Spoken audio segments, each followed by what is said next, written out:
High in the Andes, where the air thins and the mountains seem to watch your back, there's a story people lower their voices to tell. It's about a stranger on the road, a man who doesn't belong, a traveler who smiles too easily and watches too closely. They say he doesn't want your money. He doesn't want your land. He doesn't even want your life. He wants your fat. Tonight, we're talking about one of South America's most enduring and unsettling figures of folklore and fear. This is the legend of the Pishtaco.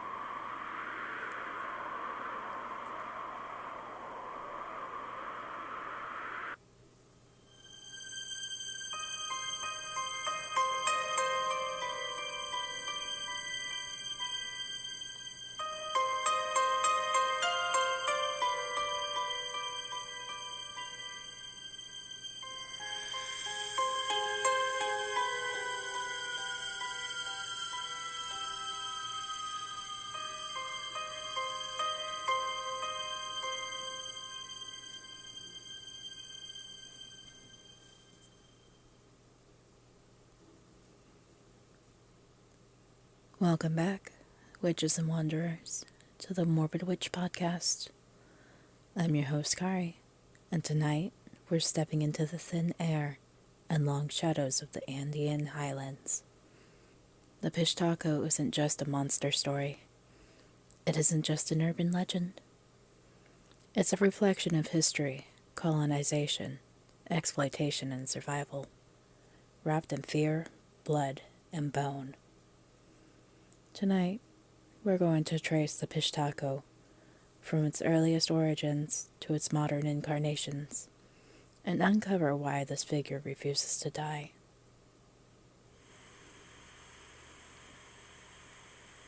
At its core, the Pishtaco is described as a man, often pale or foreign-looking, a traveler, miner, priest, engineer, or outsider. Someone who wanders isolated roads. Someone who kills or incapacitates their victims and removes their body fat. The name Pishtaco comes from the Quechua word pishte, meaning to cut, to slice, or to butcher.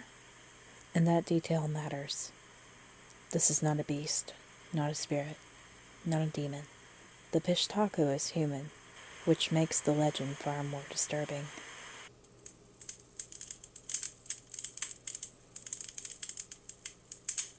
Before the Spanish ever arrived, Andean cultures already held beliefs about body integrity after death, the spiritual importance of fat, the idea that bodily substances held power.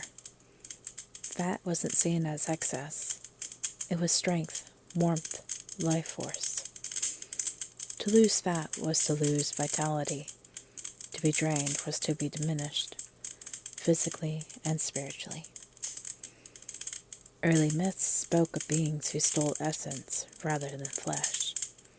The Pishtaco may be a reshaping of these older beliefs, given a human face when real-world threats appeared.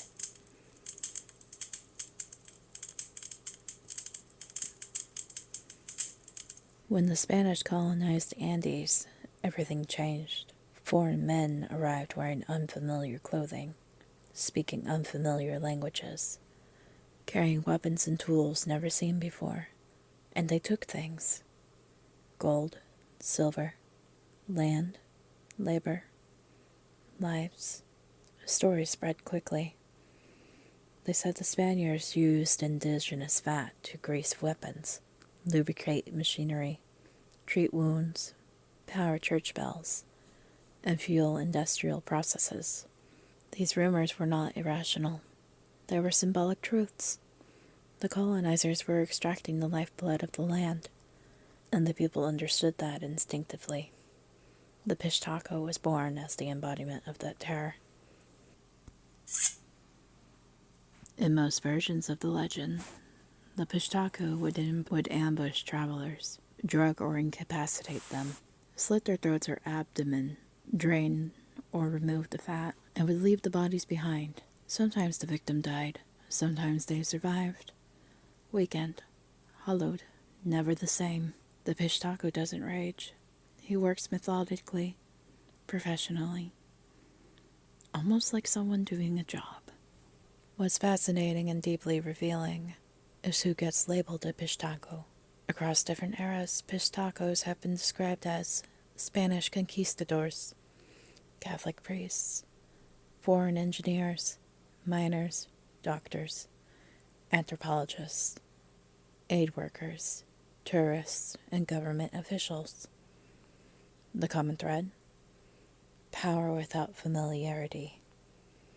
The Pishtaco is always someone who comes from outside the community and takes without belonging.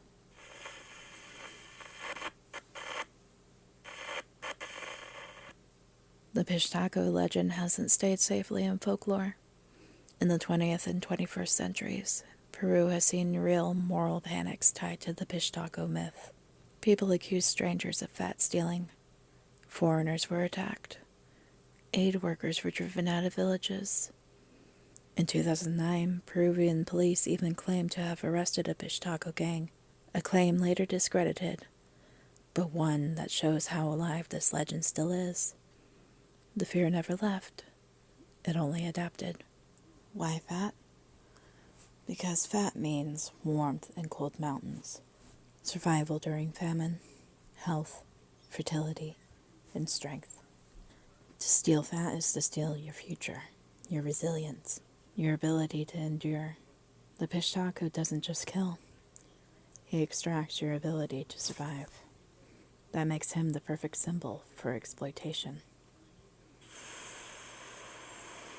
Today, the Pishtaco has taken many new forms. He might be a corporation, a mining company, a government policy, a foreign investor, or a system that drains communities. The legend remains because the fear remains. The Pishtaco is no longer just on mountain roads. He is in contracts, in bureaucracy, in extraction industries. Still smiling, still taking. The Pishtaco has cousins across the world. The Aswang, partly part stealers. The Wendigo, consumption as corruption. The Slender Man, modern outsider terror. European vampire myths, draining life force. But the Pishtaco is unique because he is explicitly political. He is fear with a historical memory.